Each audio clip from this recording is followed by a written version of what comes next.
trade policies and restrictions have further complicated the situation. Several countries have implemented export bans on key agricultural products to protect their domestic food supplies, leading to reduced availability and higher prices on the global market. This has created a competitive environment where countries scramble to secure limited resources, driving prices even higher. Experts from the World Bank and other financial institutions suggest that without significant policy interventions and international cooperation, these trends could lead to even more severe food shortages. Yo, what's poppin', GE? Gang, it's your boy Foosh Nigga, back with another reaction video. Your boy's feeling 100%. We about to knock and crank these videos out. We about to talk about 2025. We about to go crazy, learn some shit, go through it to get through it, so we can have a great 2025. Today, we about to get into the predictions they have for food shortages and things that are to come in 2025, along with Trump taking office and everything that he promised today. I know if you guys check my community tab, I've been putting stuff in there that he's been saying, and we're gonna see if it comes true, comes the 20th, right? But it's crazy how they be calling stuff prediction when it's really planned. This is what they plan on doing. They just putting it in front of our eyes and our face and, oh, it's a prediction. Nah, it's planned. Just like COVID, you go back and look at movies in 2015, they had the COVID virus back in 2015. So it's really planned. It ain't no prediction. You ain't predicting nothing. You telling us what you're gonna do to us on a low. You feel me? A shout out to the subscriber that send me this video. We about to react to. If you want to send me a video, follow me on _ENT over at Instagram. DM me that. Make sure you go as well and check out the reaction playlist. That's where you're gonna find all 53 videos to go ahead and keep you stimulated, your brain right, so you stay tight. You feel me? But let's go ahead and tap into this video, man, and see what the plan is. I ain't calling no predictions. The plan is for 2025, so I can stay ahead of the curve. Today's video will cover FEMA's alarming predictions for food shortages in 2025.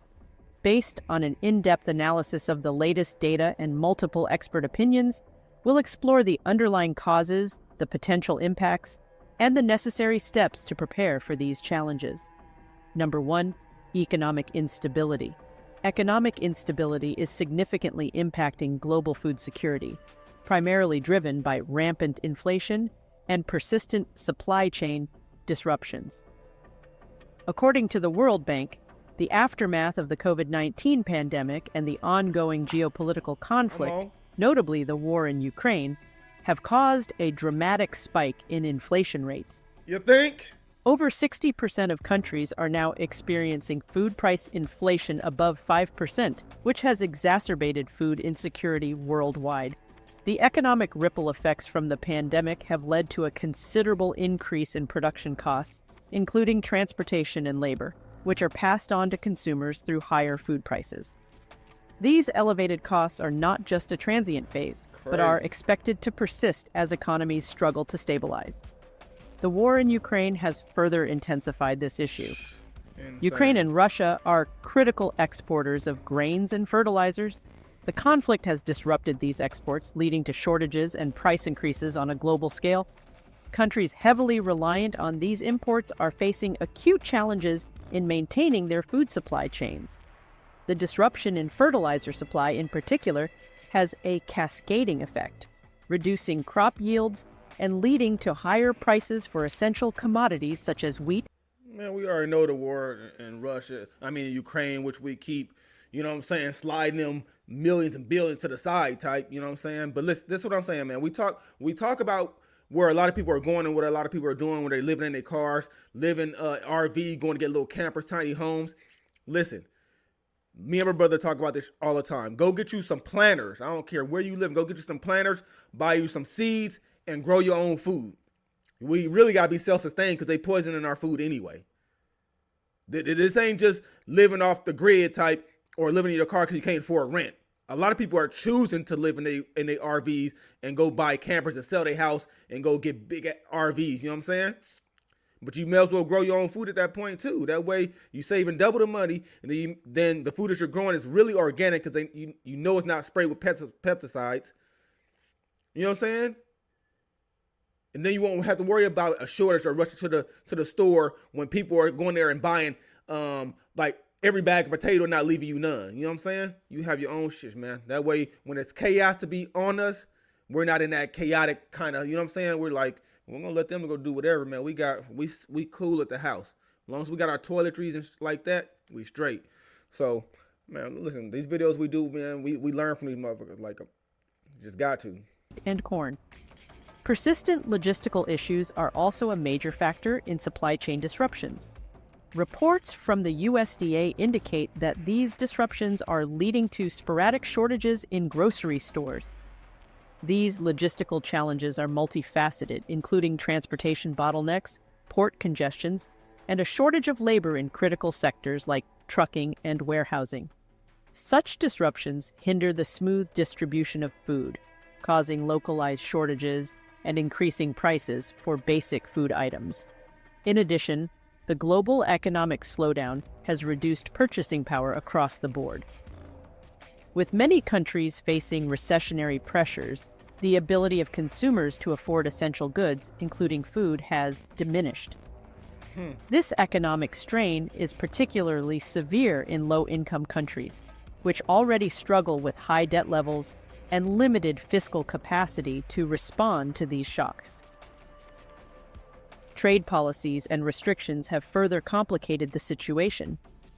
Several countries have implemented export bans on key agricultural products to protect their domestic food supplies, leading to reduced availability and higher prices on the global market.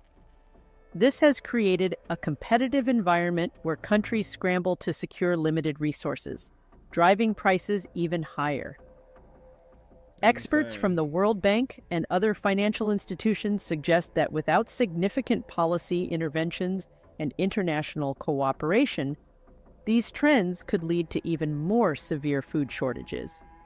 Addressing economic instability requires a multifaceted approach, including stabilizing inflation, improving logistical infrastructure, and ensuring that trade policies support rather than hinder global food security. Number 2, geopolitical conflicts. Geopolitical conflicts significantly disrupt global food production and distribution, particularly when they occur in key agricultural regions. For instance, the war in Ukraine has severely impacted the global supply of wheat and sunflower oil. Ukraine, a major exporter of these commodities, has seen its agricultural output plummet due to So is that why, do y'all think that's why Biden over there was sliding that money to Ukraine? Because he know Ukraine had that good, you know what I'm saying? In order not to have conflict while they got conflict with other countries, you know what I'm saying? Is that why Biden slid him all that money? Was it worth it? Drop it down in the comment section below. Let me know. We already know how the war in Ukraine has affected us. Not only with just us and the food, with other countries and how they looking at us, supporting Ukraine. Yeah. ongoing hostilities, directly affecting global food security. The conflict has resulted in not only a decrease in crop production, but also substantial logistical challenges, preventing these goods from reaching international markets. Economic sanctions and trade restrictions imposed on countries involved in conflicts further strain the global food supply chain. Sanctions on Russia have restricted its ability to export agricultural products and fertilizers, which are crucial for global food production. This has led to higher prices and reduced availability of these essential goods worldwide. Such sanctions disrupt the normal flow of trade, creating a scarcity that drives up costs and exacerbates food insecurity in dependent regions. Conflicts also lead to the destruction of agricultural infrastructure and the displacement of farming communities. In war-torn areas like Syria and Yemen, local agriculture has been decimated, leading to long-term food insecurity. Fields are left untended, irrigation systems are damaged, and storage facilities are destroyed. This not only reduces current food supplies, but also hinders future agricultural recovery and production capabilities. Additionally, geopolitical tensions can lead to speculative trading and hoarding behaviors in global markets. Hoarding. Anticipating further disruptions, traders may stockpile essential commodities, driving up prices and worsening shortages. This speculative behavior creates artificial scarcity, making food unaffordable for many people. Humanitarian access to conflict zones is often severely restricted, complicating efforts to deliver food and essential supplies to affected populations. Aid organizations face significant obstacles, such as blockades and security risks, which impede the movement of humanitarian aid. This leaves millions of people without access to necessary nutrition, increasing malnutrition and starvation rates. International responses typically include emergency food aid and economic support packages, but these measures are often hampered by the complexities of the geopolitical landscape and the need for coordinated international efforts. Long-term solutions require diplomatic interventions to resolve conflicts, rebuild infrastructure, and support sustainable agricultural practices in affected regions. Bro, listen, man. What it all comes down to, whatever these world leaders, you know what I'm saying, whatever they got going on, what they fail to realize that it affects the people. How are you guys got all this going on, but we're starving? You know what I'm saying? In these different countries, people are really starving. The homeless crisis in America is insane. So how are we supposed to get this together? You know what I'm saying? People want to start hoarding. They talk about the tariffs. They talk about the greed. They talk about just come on, bro. Please get down in the comment section, man. If you want to watch the rest of this video, head over to Frugal Recipes. Shout out to Frugal Recipes for the video. And shout out to the subscriber for sending it to me. But this is just a look into 2025, man. We already know what's coming. We already know what's already started. You know what I'm saying? So we try to stay ahead of the curve and make sure we can grab whatever we can grab and take with us in case some go down. In case it's not enough of anything in this world for all of us. You know what I'm saying? Like, we really just gotta start thinking about shit. They want us to just start being eye for an eye type, and everybody just. Man, listen, they want us to go crazy, bro. I ain't gonna lie to you. They want us to fight, kill each other over food. They want us to, bro, come on. World population, they trying to get rid of a few million people. You know what I'm saying? That's just my opinion, bro, because it makes absolutely no sense, because at the end of the day, they families got to eat too. You know what I'm saying? Like, what are we really talking about? Drop it in the comment section. Let me know, man, how we starting off 2025. I forgot to ask you guys in the beginning of the video, how you guys doing? How was your New Year's? You know what I'm saying? How was your Christmas? Are you guys like on top of your now? You know what I'm saying? Like you getting back to it after that little break we had? You know what I'm saying? For me, it wasn't a break. I was like sick type. So, you know what I'm saying? But I always want to check in with my people, make sure you guys are doing good. If you not, you know what I'm saying? If you need somebody to talk to, drop it in the comment section, man. I always answer back. As you can see, I'm all through the comments. I always answer back. If I got something positive to say, if I got something that I can figure out for you, I'll drop it in there. You feel me? So go ahead and make sure you do that. Make sure you share the video, subscribe. Make sure, listen, we on that next giveaway. Shout out to the last giveaway winners. Next giveaway is 15,000 subscribers, man. We giving away more merch, giving back to the people.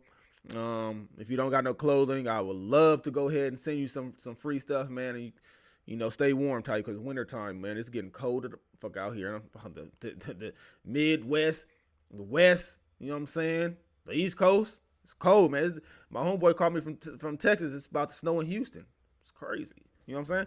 So yeah, shout out to everybody that really supports the channel and keeps me going, gives me that positive affirmation in the comment section. Make sure you go tap in at the community section, man. I post daily vibes, man, just to keep you going, just to start your day off right.